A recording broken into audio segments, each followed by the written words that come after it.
What's up everyone, John Rettinger here with a review for you of the iRobot Roomba 560, also known as the vacuum cleaning robot. I gotta say, I love the Roomba. Now there are a couple reasons that I love it, solely just from a geek factor and a tech nut. It's pretty freaking cool to have a robot do your vacuuming. When you just want to get your geek on or have your friends come over and hit the vacuum, it's really cool to see it in action. It's not the best vacuum in the world. Certainly getting one of those handhelds and that you're going to go through the carpet place by place is going to do a better job vacuuming. But that's not really what the Roomba is about. It does an adequate job vacuuming, but it does it without you having to do the vacuuming. So that may make me sound a little bit on the lazy side. I'm not too lazy to vacuum by any stretch of the imagination. I just think it's freaking cool. So the Roomba, what it does, and I'm going to show you the back of it. You can see it's got these two brushes, one here, and as it goes around, it just sucks up and vacuums. It's got a filter in a tray, and it's got another brush that pulls up your debris. Now, I will say using the Roomba is not like using another vacuum. Maybe you have to clean at the end of every use or clean it once a week. The Roomba is a little bit high maintenance. I've got a cat. My cat sheds a lot, like I showed you guys during my unboxing or even during my demonstration of the Roomba. So there's a decent amount of cat hair on my floor no matter how much I brush her or how much I vacuum. And cat hair, and if you have a lot of dust and debris, it's going to get caught in the bristles and you're going to constantly get the doo-doo-doo-doo, please clean Roomba's brushes. And that's because this thing talks to you.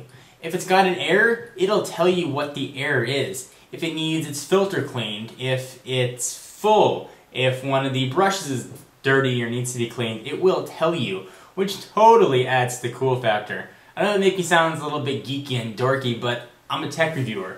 I'm a geek. It's kind of what I dig. So it does, like I said, an adequate job of cleaning. You can set it to clean. It'll clean your entire house or apartment up to 4 to 5 rooms. And when it's done, it'll come right back to its dock and charge itself. It does come with 2 virtual walls. You can keep it confined to a space, or you can set it to route into other rooms. I will say that it does go randomly.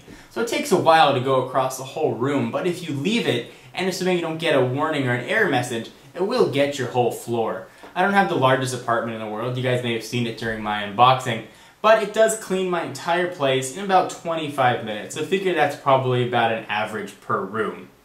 It's got a spot mode, so if there's a particularly dirty spot on your floor, you hit spot, kind of spins around sort of a seashell pattern, Fibonacci if you will, and it'll clean that particular area. It lets you know when there's a dirty area as well. There's a blue light that'll glow on top to let you know it's hit a dirty spot.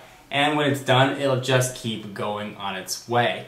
All this sort of geek fun robot action does come at a steep price. The iRobot Roomba 560 is going to run you a whopping, looking at the computer screen, $379. So $380 will get you the full iRobot Roomba with the 2 virtual walls, an extra filter, and an extra storage piece. In my mind, it's a worthwhile price to pay.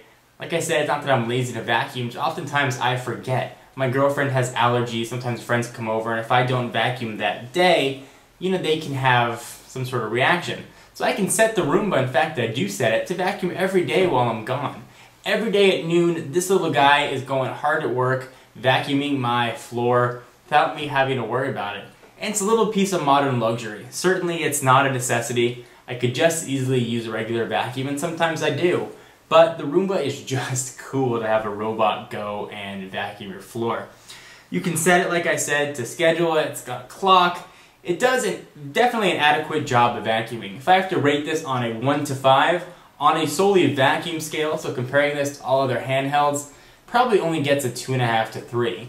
But comparing this or giving this a score rather, on an entire package, so knowing what you're getting an automated robot vacuum, it's gotta be a 5. It really is just cool.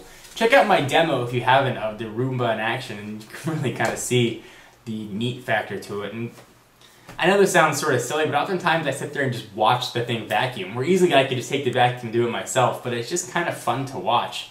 It's cool to see the cat chase it around and kind of bat at it and get scared and run away. It's just enjoyable. If you have pets, they're going to get a kick out of it or hate it. One one of the two.